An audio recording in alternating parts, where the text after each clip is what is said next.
Smart Listener, kembali lagi di Smart Community. Untuk Anda yang baru saja bergabung, selamat bergabung dalam program Smart Community. Kita bersama-sama dengan teman-teman dari Ikatan Duta Kampus Sulawesi Selatan.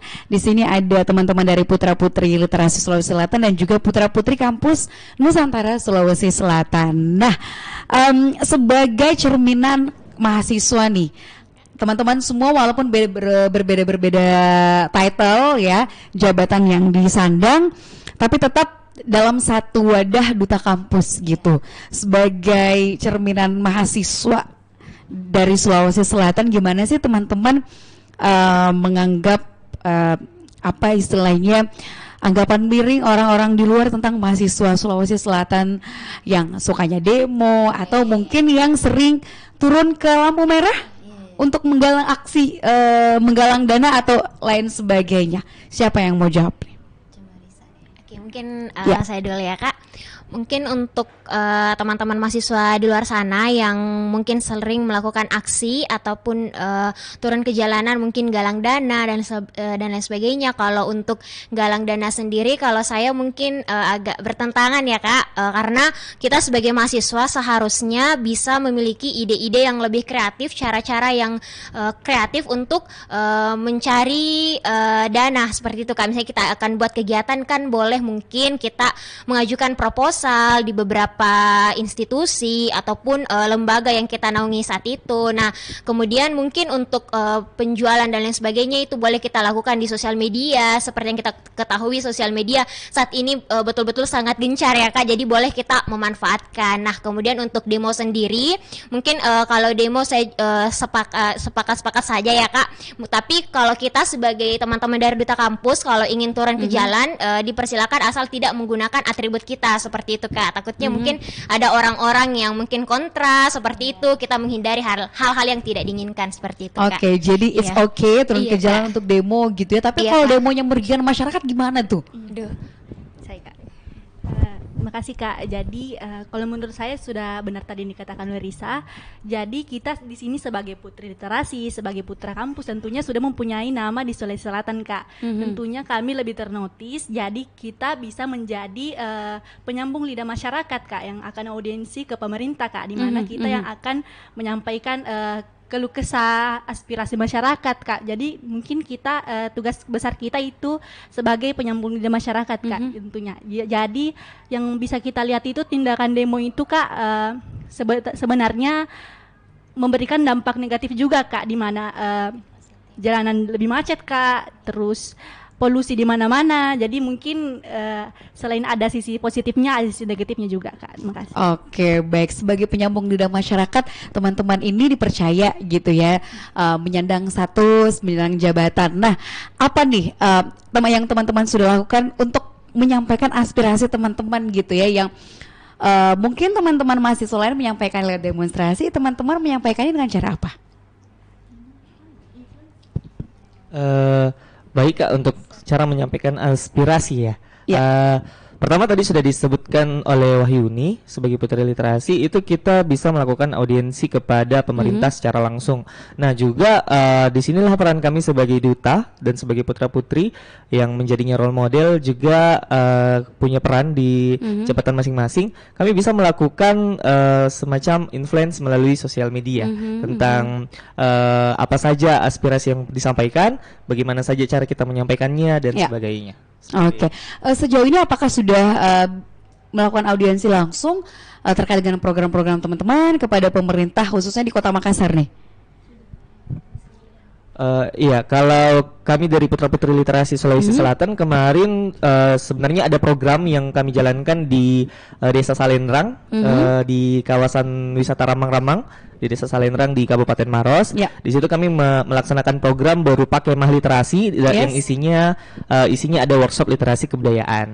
Jadi memperkenalkan bagaimana literasi kebudayaan khususnya yang ada di kawasan wisata Desa Ramang-Ramang. Nah, kebetulan karena di situ ada di Kabupaten Maros, maka kami di sana bertemu dengan Bupati Maros, Kak. Jadi kami langsung bertemu dengan beliau dan melaksanakan program kami seperti itu. Oke, wow, luar biasa. Tapi Sulawesi Selatan kan dikenal dengan tingkat literasinya masih sangat rendah ya gitu. Apalagi soal literasi finansial. Beberapa kali kita di Smart FM melakukan kegiatan webinar gitu ya untuk melakukan edukasi kepada masyarakat secara luas gitu ya, biar literasi keuangan kita jadi meningkat gitu, karena banyak ternyata korban-korban investasi bodong, penipuan, pinjol dan lain sebagainya. Nah teman-teman, ada nggak sih aktivitas khusus yang teman-teman lakukan untuk bisa terjun langsung ke masyarakat, khususnya untuk anak-anak muda nih, biar lebih melek lagi literasi digital, literasi keuangan, dan juga literasi secara umum? Oke Kak, jadi bagaimana kami terjun langsung ke pemuda? Jadi kemarin itu salah satunya di Kema Literasi Kak. Tapi di situ kami sebenarnya lebih fokus ke workshop literasi kebudayaan. Nah untuk kalau literasi digital sebenarnya kami putra-putri literasi ada 2 pasang Kak. Dan iya, dan ada salah satu advokasi juga mengenai literasi finansial. Dan itu sasarannya lebih kepada anak usia dini. Oh ya. Iya, anak usia dini untuk mempersiapkan kehidupan anak usia dini itu nantinya. Oke, jadi jadi Indonesia Emas. Wow, jadi anak-anak kecil udah diajarin gitu ya, ngatur uang, nabung. Wah, keren. Dan next ada apa lagi nih kegiatan-kegiatan yang teman-teman lakukan gitu? Mungkin dari ikatan atau dari masing-masing personal teman-teman yang memang berkaitan dengan program advokasinya masing-masing.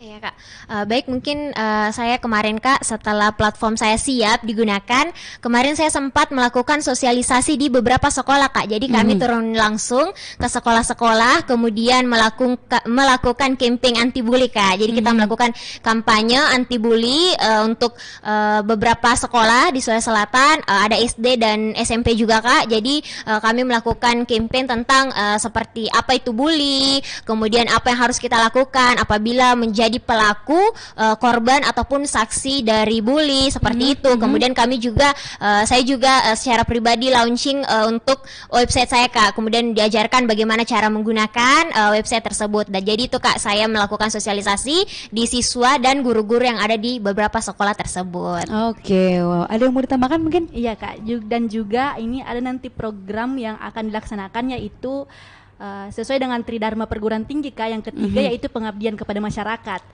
Di mana kita terjun langsung ke daerah 3T yang terpencil Kak. Di situ kita melakukan pengajaran kepada anak-anak yang tidak mendapatkan pendidikan Kak. Karena anak-anak yang berada di daerah sana itu jangankan pendidikan Kak, baju sekolah atau tempat sekolahnya saya tidak ada Kak. Jadi kita memfasilitasi hal tersebut mulai dari buku sekolah, baju sekolah dan lain sebagainya Kak. Lokasinya di mana? Nanti lokasinya di daerah Maros. Nanti lokasinya nanti ditentukan Kak, karena ini programnya belum dikerjakan, tapi ini programnya akan dilaksanakan sebelum bulan Desember Kak. Oke, baik. Jadi upcoming event yang akan dilakukan oleh teman-teman adalah mendatangi langsung daerah tertinggal gitu ya, terpencil, untuk bisa memberikan sumbangsi lah kepada pendidikan, khususnya untuk masyarakat di sana. Nah, kemudian apa sih tanggapan dari stakeholder terkait, khususnya pemerintah nih, untuk keberadaan ikatan organisasi teman-teman, Sukma? Tanggapan pemerintah. Jadi apakah sudah ada kerjasama khusus kah? Oh iya, jadi sebenarnya Duta Kampus ini masih di bawah naungan yayasan. Jadi yayasannya kita itu Yayasan Sahabat Pemuda Prestasi Indonesia. Jadi belum selama ini pemerintah itu masih bentuk dukungannya itu masih seperti support atau misalnya sarana, prasarana seperti itu, tapi belum ada yang kayak dinaungi oleh pemerintah, belum. Jadi beberapa kali di audiensi sama yang angkatan 2020, 2021 ke Dinas Pendidikan atau ke LDikti, tapi itu belum ada hasil yang baik. Jadi kita sampai saat ini masih berada di bawah naungan yayasan. Semoga dengan adanya gerakan dari teman-teman yang memang menyentuh langsung masyarakat, akan ada istilahnya pembuka mata gitu iya, ya. Tapi kemarin waktu ke ajang nasional yang angkatan 2021 disupport penuh oleh Dinas Provinsi Sulawesi Selatan. Wow. Mereka kemarin ikut ajangnya di Surabaya ya. Surabaya, di sana mereka tinggal di mes, di mesnya Sulawesi Selatan Kak. Jadi semua difasilitasi oleh Dinas Provinsi ya. Oke, diantar pakai iya, jadi disupport penuh, dukungan dari dinas disupport penuh. Wow, keren. Nah, teman-teman, saya mau ke putra-putri literasi terlebih dahulu ya. Apa sih menurut teman-teman ya sebagai putra-putri literasi, permasalahan kita yang paling urgent di Sulawesi Selatan apa sih? Dari segi literasinya. Oh iya Kak, kalau dari saya pribadi mungkin dari segi literasi permasalahan urgent yang pertama itu angka buta huruf. Iya, karena mungkin saya sudah sebutkan tadi ada 6 macam literasi dan tetap jendela utama itu adalah literasi membaca. Benar. Dari membaca kita bisa tahu tentang literasi numerasi, dari membaca kita bisa tahu literasi sains dan sebagainya. Nah, maka urgensi yang paling tinggi sekarang untuk masalah literasi adalah angka buta huruf. Seperti itu. Oke, jadi itulah masalah kita terbesar saat ini ya. Sulawesi Selatan masih sangat tinggi angka buta hurufnya gitu. Apakah ada kolaborasi dengan organisasi lain mungkin atau komunitas lain untuk bisa langsung terjun ke masyarakat gitu? Kemarin saya sempat audiensi langsung melalui Dunia Maya bersama Dinas Perpustakaan Kota Makassar terkait apa saja program dari Dinas Perpustakaan Kota Makassar, bagaimana cara yang tepat untuk menangani angka buta huruf dan di mana saja di Makassar yang membutuhkan penanganan langsung tentang angka buta huruf tersebut. Jadi kalau secara pribadi dari kami putra-putri literasi sudah ada berusaha audiensi kepada Dinas Perpustakaan Kota Makassar. Seperti itu, Kak. Oke, baik. Dan akan ada kolaborasi gitu ya bersama dengan amin. Dinas Perpustakaan bukannya ada ini ya, perpustakaan keliling kan ya? Nah, iya ada. Oke, jadi bisa kolaborasi di situ. Nah, kemudian nih teman-teman sebagai duta juga gitu ya, apa sih motivasi yang harusnya dimiliki oleh pemuda-pemuda di luar sana, mungkin teman-teman mahasiswa lain yang mungkin saat ini juga menyaksikan kita melalui live streaming YouTube channel Smart FM Makassar. Kira-kira motivasi apa nih yang bisa diberikan gitu? Mulai dari Fadil mungkin. Baik, terima kasih Kak. Jadi salah satu motivasi yang dari dulu saya sudah pakai yaitu sikap optimis. Jadi kita harus percaya akan kemampuan kita dan jika kita bersungguh-sungguh maka tentu kita akan mendapatkan hasil yang baik pula. Sekian Kak. Oke, selalu optimis gitu ya, Risa? Oke, baik, mungkin kalau dari saya sendiri Kak, itu juga mari kita menumbuhkan minat dan bakat kita masing-masing. Mungkin kalau pemuda ya di umur segini baru belum ada passion. Kalau menurut saya mari kita tentukan passion kita dari sekarang, karena passion itu juga menentukan pekerjaan kita ke depannya Kak. Kemudian untuk teman-teman mahasiswa di luar sana ya, mari kita mengikuti kegiatan-kegiatan yang bermanfaat, tidak hanya untuk diri kita sendiri tapi juga masyarakat. Mungkin salah satunya dengan mengikuti kegiatan Duta Kampus Sulawesi Selatan. Jadi kayak tidak hanya mungkin kita berkuliah, tapi setelah kuliah kita bisa melaksanakan berbagai aktivitas yang bermanfaat untuk diri kita sendiri dan juga orang lain. Oke, baik. Sukma. Kalau dari saya yang selalu saya tanamkan motivasi itu percaya diri Kak. Jadi ketika kita mau melakukan apapun kita harus yakin sama diri bahwa kita bisa. Jadi untuk teman-teman mahasiswa, jadi misalnya banyak yang mau menjadi seorang duta kampus tetapi itu ragu sama dirinya, istilah bahasa sekarang insecure Kak. Jadi teman-teman jangan merasa kalau tidak bisa, jadi percaya bahwa kalian bisa dan kalian punya kelebihan masing-masing. Kalian juga bisa suatu saat pasti berada di posisi seperti kita. Jadi setiap mau jangan pernah berhenti untuk belajar atau mengimprovisasi diri kalian dan eksplor apapun yang kalian bisa itu. Oke, next dari Wahyudi mungkin. Baik, terima kasih Kak. Jadi sebenarnya kata kunci dari saya itu tetap semangat Kak.